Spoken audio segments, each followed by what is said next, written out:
Cabinets are nicer than most people's kitchens. Look at this thing. I mean, I'm sure those are watches. There's 2 TVs in the mirrors. And, What? I saw this about a week ago, I think.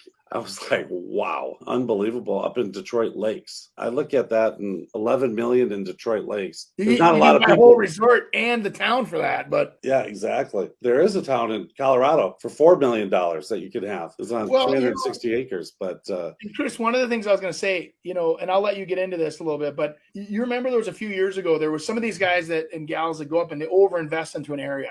Like there's not a lot of houses in that price range, and it's cute that they ask 11 million. Will they get 11 million or will they get 3.2 million? At the end of the day, it's going to sell at a discount. You've invested into an area that will not yield you a return sometimes. So there were some cabins and homes that were built up in like the Cross Lake area that were pushing $40 million, and they sold for $6 million.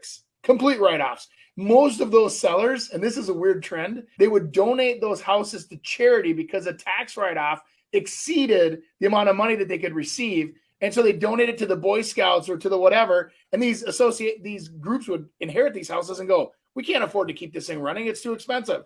And they'd try to sell it at a discount for liquid cash. Sorry, I got a little excited there. You're right on the nose with that, because like this one, I think in that article, it talked about the guy's got over 30 million into it. It's listed for 11 million. You just don't have that many buyers that can handle that. You got to remember that kind of buyer as well that has $11 million could probably replicate that somewhere over there for 15 million, but get exactly everything that they want. They might not want bits and pieces of it. And a lot of times you see money that's invested is in landscape. Just talking about the landscaping part of it.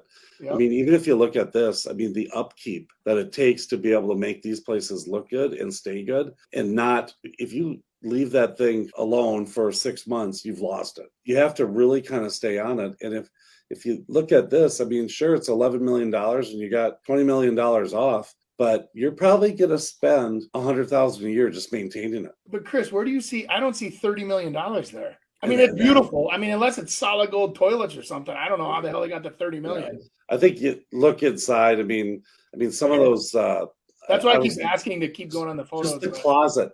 The closet was probably $100,000 to detail what they did in that closet. It's crazy.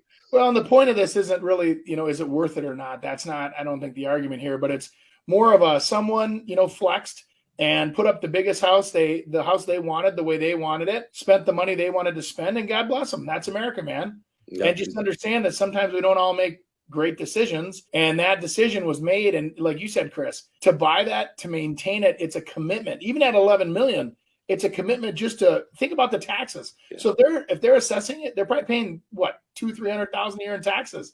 If that's reality. I don't think people are building these types of places looking at them as an investment.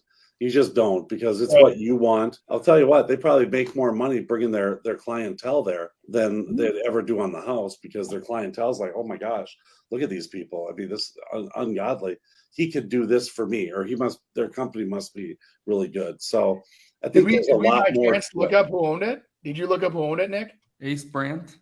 He was a real estate guy, big developer. I got to comment on this. So this little coffee machine here, I mean, I think that alone is like 150 grand. Because there's some I remember in Italy, the cafes, they're 300,000 euros.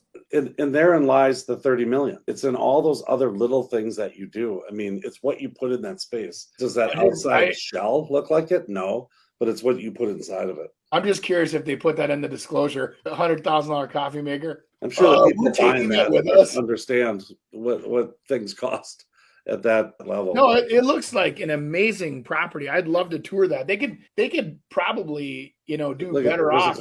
There's a closet right there. Their sunglasses even have a little. Oh, is that lights, or is that the glass countertop letting the light through? That's impressive. Yeah. Wow. Yeah. I might be wrong on that closet. It's probably more. I mean, those cabinets are nicer than most people's kitchens. Look at this thing. I mean, I'm sure those are watches. There's 2 TVs in the mirrors, and what? That's awesome. These are the photos that I remember. Even that stairway right there, and as you know, I mean, a suspended stairway with those kind of wood treads it's astronomical. That little run right there is probably $40,000. But like what I'm saying, Chris, is like, even if every room costs $100,000 to make, and you have 22 rooms in the house, that's still only 2.2 million or whatever, right? The inside, but I mean the land. I mean, they're on 15 acres, only 330 feet of lakeshore. But I think that landscaping, I mean, and your brother's part of it, landscaping expense is ungodly. I mean, this one that I went through, I mean, this house is listed in the mid twos. And oh, there's Ace. Oh, he died. You see how he's dead? 60 years old. Hey, he got to enjoy it. Good for him. Yeah, there goes to show, too, like hopefully he had everything in trust and had everything set up where it was proper, where his family doesn't have to take the burden of, they know there's a succession plan or whatever. But I'll tell you what happens with those houses. They shoot down like this because of the maintenance that's involved. Because people think, okay, sure, I can pay 11 million.